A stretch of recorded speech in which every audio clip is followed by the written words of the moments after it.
Kamusta mga amigo? Magic Johnson, malaki ang tiwala kay LeBron James na maayos ang Sixers at nagbigay pa ng warning. Tyrese Maxey, may konting banat kay LeBron James. Marami ang nagtatanong o napapaisip kung mag-work ba ang super team ng Philadelphia 76ers. Ayon sa Lakers legend na si Magic Johnson, ang kalakasan daw ni LeBron James ang pinaka-ultimate key para mag-work ang super team ng Sixers. Well, as of now, makukonsider natin na ang Sixers ang most talented group sa liga nang idagdag sina LeBron, Brown, kina Embiid, Maxey at BG Edscom. Ang tanong ng iba, kung mag-fit ba sila? Bagay na hindi naman daw problema. Sa naging interview ni Magic Johnson kay Scott B. Robinson, dito ipinaliwanag niya na kapag mayroon ka nga daw playmaker, ay mas magiging madali ang lahat. Magagawa niya daw mga amigo na i-involve ang lahat sa opensa at mas malaki ang chance na magkaroon ng easy buckets at easy shots. Ito nga daw ang pinakamagandang qualities ni LeBron James sa kanyang buong karera. Bagamat isa rin siyang elite scorer sa loob ng 2 dekada, hindi natin maikakaila na isa rin siyang elite playmaker, kaya medyo malabo talaga na mag-fit sila ni Luka Doncic dahil parehong playmaker.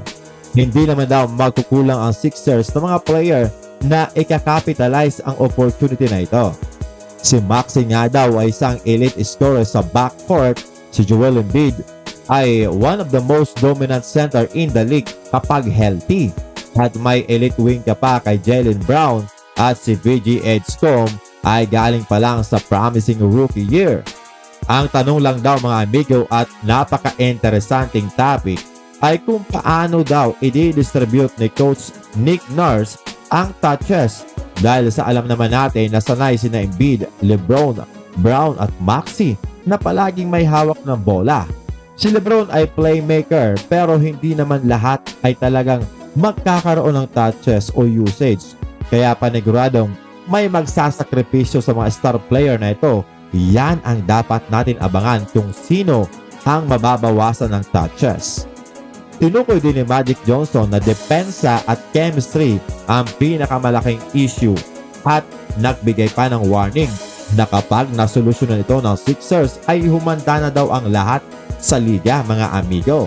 Well, mukhang hindi nga problema dahil ayon mismo sa naging komento ni Tyrese Maxey sa kanilang kauna-unahang workout na magkasama, sina LeBron, Brown at Maxey, talagang naging maayos daw ang lahat.